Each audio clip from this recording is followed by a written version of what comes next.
Let's take a detailed look at what wet bulb temperature is in this video. Wet bulb temperature is a very important topic in the HVAC field. So, everyone should know about this.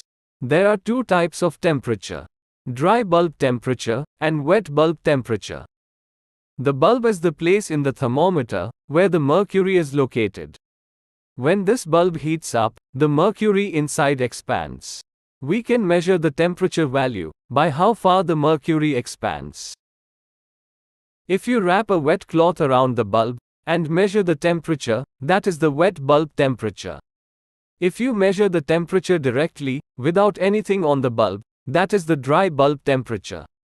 The temperature that we normally measure is the dry bulb temperature. Dry bulb temperature is used in most common applications. However, we use wet bulb temperature where evaporation takes place. Wet bulb temperature is the temperature measured by considering both air temperature and humidity. Let's learn more about this in detail. Our body continuously generates heat. And at the same time, we also generate sweat. All of this sweat water takes away the heat generated by the body and evaporates.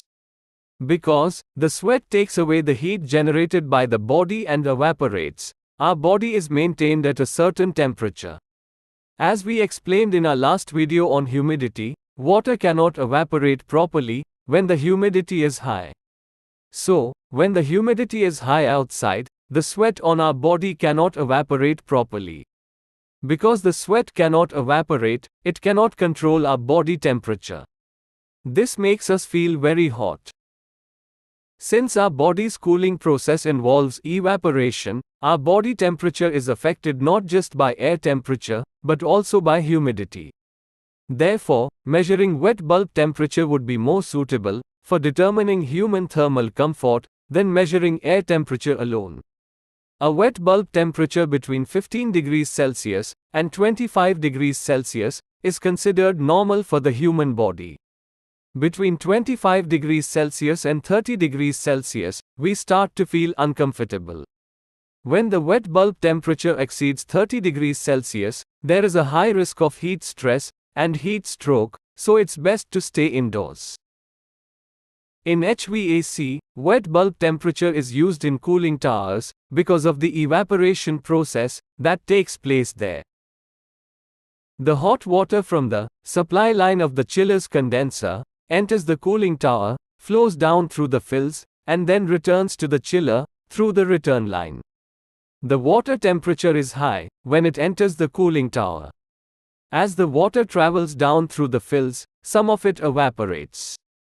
During evaporation, as we discussed earlier, the water absorbs some heat and evaporates, causing the remaining water temperature to decrease.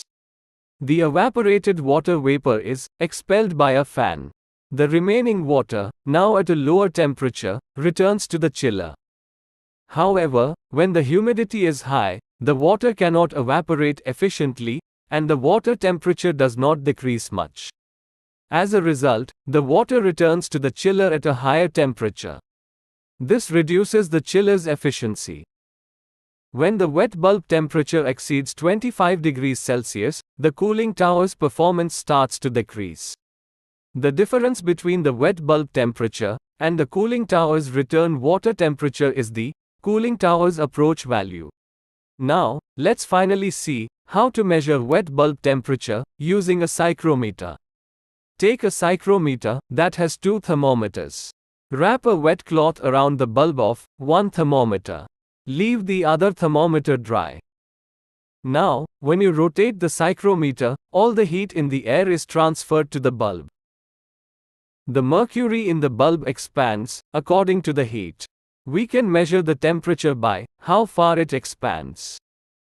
In the wet bulb, the heat from the air is also transferred to the bulb, causing the mercury to expand. The mercury will expand to the same temperature as the air. However, as we discussed earlier, when water evaporates, it takes away some heat. So, when the water evaporates, it removes some heat from the bulb.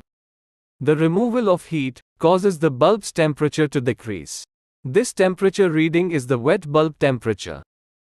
When humidity is high, less water evaporates, so less heat is removed from the bulb during evaporation, resulting in a higher wet bulb temperature. When humidity is low, more water evaporates, so more heat is removed from the bulb during evaporation, resulting in a lower wet bulb temperature. And the wet bulb temperature value will always be lower than the dry bulb temperature value. The heat absorbed when water evaporates is called latent heat.